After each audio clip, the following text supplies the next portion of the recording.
Hello, and welcome once again to the HORRORific Podcast. Before we begin, can I just ask that you like and share these videos to help gain as much exposure as possible for our artists. In this episode, we learn that even fashion advice can lead to terrible consequences.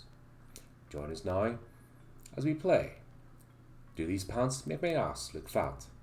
By Steve Thompson.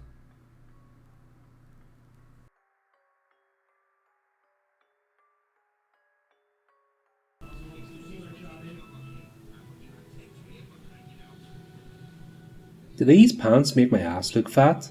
Asked Candy. Jesus Christ, you could have stayed down the hall and asked that question instead of standing in front of the TV and blocking it. You'd have had to be blind for 5 miles away not to see that ass. Fuck, stick a red light on it? And the airport could use it as a helicopter landing pad, Scott thought. God damn it, Candy, can you move out of the way? I'm trying to watch Pawn Stars. It's a new episode.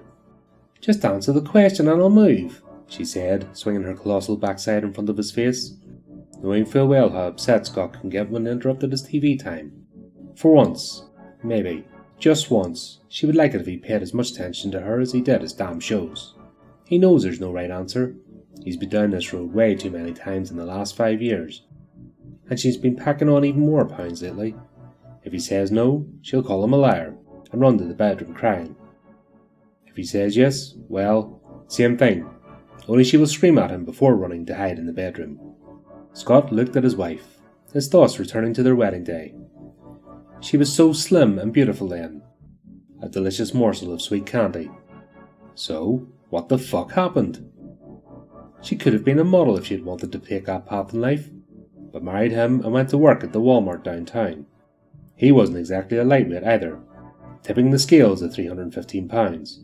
But he had always been rather a large boy, but she liked that, always calling her big comfy teddy bear. Scott, on the other hand, liked his women slim, and not the all-day sucker shape that Candy had become. No, he said, those pants don't make your ass look fat. She turned and faced him, and he could see the tears beginning to well up in her sad brown eyes. This always just happens before she calls him a liar, and like always, he couldn't help himself and had to make matters worse. Candy, your fat ass does that all by itself, he grinned and waited for the fireworks to begin, and she did not disappoint. You fucking piece of shit, you should talk. The only time you get your fat fucking ass off that chair is to go to the fridge and get a fucking snack. You can't even get the useless piece of mushy macaroni up to have sex with me.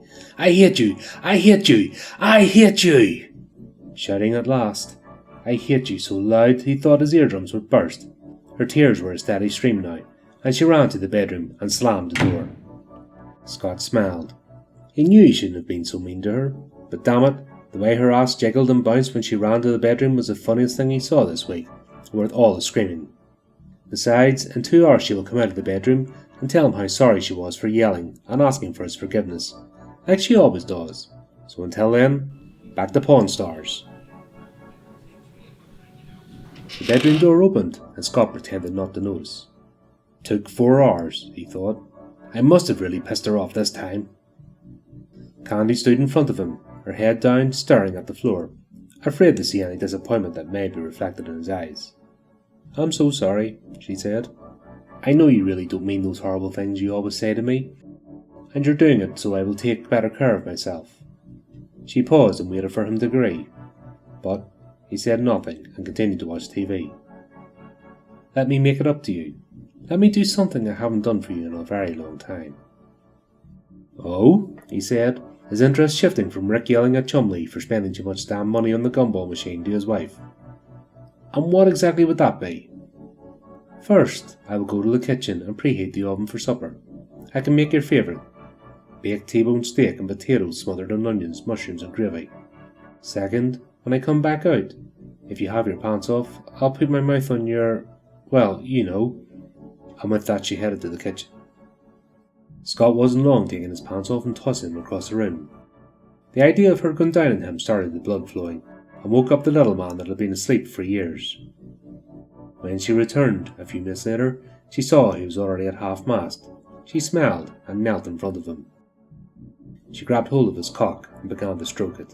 Scott raised his head and sniffed. I smell bacon. There was some leftover bacon grease this morning. My hands were a little dry. I thought it'd make it feel so much better for you. Plus, it will taste good when I put it in my mouth. You know how much I love my bacon. Tommy agreed that it did indeed feel wonderful. Looks like you're ready for me to find out how good you taste now, she said. When Scott felt the warmth of her mouth, he closed his eyes and moaned. 30 seconds later, he was ready to release years of pent-up sexless frustration. He tried to hold back, to prolong the sensation, but that was not an option. He grabbed the back of Candy's head and thrust his hips forward and screamed as the most excruciating pain he ever felt in his life surged through his body. He opened his eyes and looked down to see a hole where the old pound stick was once squirting blood like a fountain, and he screamed again. "You fucking bitch! You bet it off! I'll fucking kill you!" He rose from the chair and fell to the floor, his hands pressed against his nether regions. Candy smiled and spit out a chunk of flesh that landed on the floor beside him, looking like a wrinkled up Vienna sausage. "I almost choked on that," she said and laughed. "That would be one for the books, wouldn't it? Fat girl chokes to death in 2-inch thick." Still laughing, she reached out for the Thor's hammer-shaped meat tenderizer she placed behind the chair. "Quit your fucking belly aching and be a man," and swung the tenderizer at his head. Scott was drifting in and out of consciousness, a deep throbbing pain resonating through his whole body. "I'm dying, losing too much blood," he thought, as his wife strolled back into the living room. "Hi, honey. I see you're finally awake. Did you have a pleasant nap?" My. He made such a terrible mess on the floor. But that's okay. I will clean that up after supper. She knelt beside Scott and rolled him over onto his stomach, exposing his backside. A feat that wouldn't have been so easy had he any fight in him. "I'm not the only one with a fat ass," she said, and slapped his butt. "Just look how that shit jiggles." She pulled out the butcher's knife she had tucked into her apron. Revenge is the best dish served cold, or in this case cool, feel of the steel blade. "The oven is all preheated, honey, and it looks like rump roast is on the menu tonight instead."